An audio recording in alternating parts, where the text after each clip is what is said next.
Assalamualaikum warahmatullahi wabarakatuh. Hello everyone, nice to meet you all. I'm Salsabila Cinta Kusuma Duhita. I'm from Senior High School Wonoayu Sidoarjo. Here, I would like to tell you all a famous story in hometown called The Legend of Becirongengor. This name is very unique since a combination from the Javanese language that usually we often hear. Okay, let's go to the story. Once upon a time, in Wonoayu District, Sidoarjo Regency, East Java, there was a village called Becirongengor. The place was made from two names, Beciro and Ngengor. It was built in 1825. The name was taken from the long story from one generation to the other generations. Long ago, Becirongengor still became the Kadipaten Terung area led by Raden Patah. This story was begun from the war between Majapahit and Demak.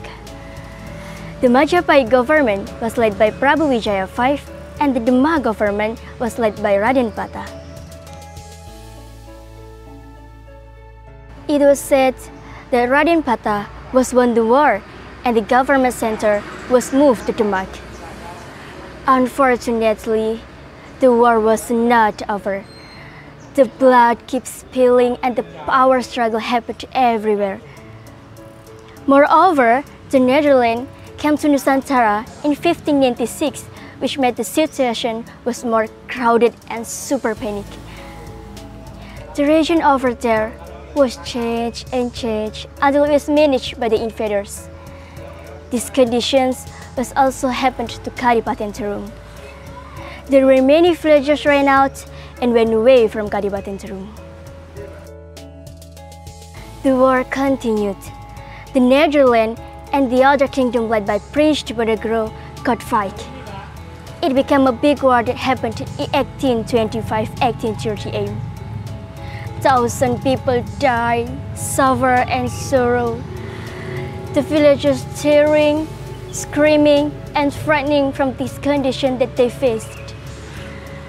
In the middle of the war, half of the troops of Prince Diponegoro ran away to save themselves to the safer area called Beciro before becoming a village.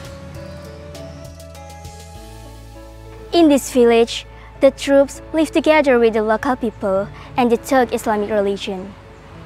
One day, a student of Prince Diponegoro found a suitable place to build a mosque. This place was formed from swamp and there was a bed, uply in the form of well, over there. Every villager cleaned the area and cut the trees together. They also filled the bed with soil in order to make it flat.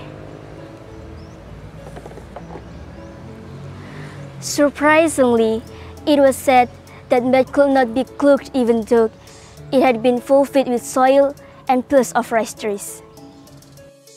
The villagers tried so hard to close the bed, but it still opened and there was water over there. The more frightening part was the bed became the place of spirits and demons that always disturbed the villagers. From the germ of beds, there was a place taken which eventually became a village called Ngengor. Ngengor came from the villagers who liked to tell something unimportant too much.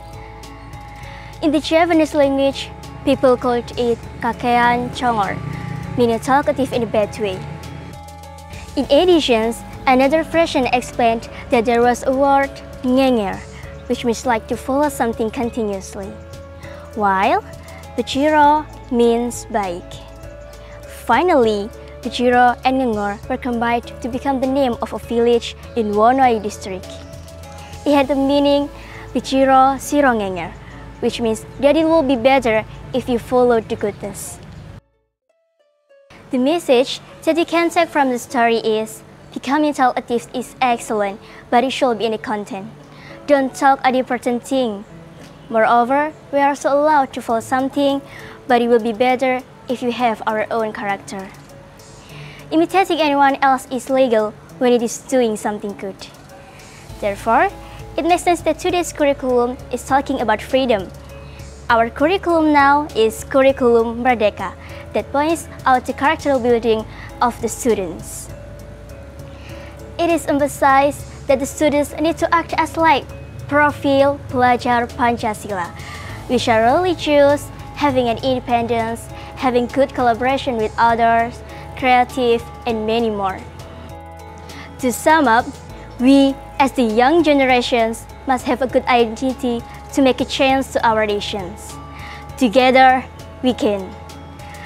That's all my story. Hopefully it can be useful for us. Thank you for your attention. See you next time. Wassalamualaikum warahmatullahi wabarakatuh.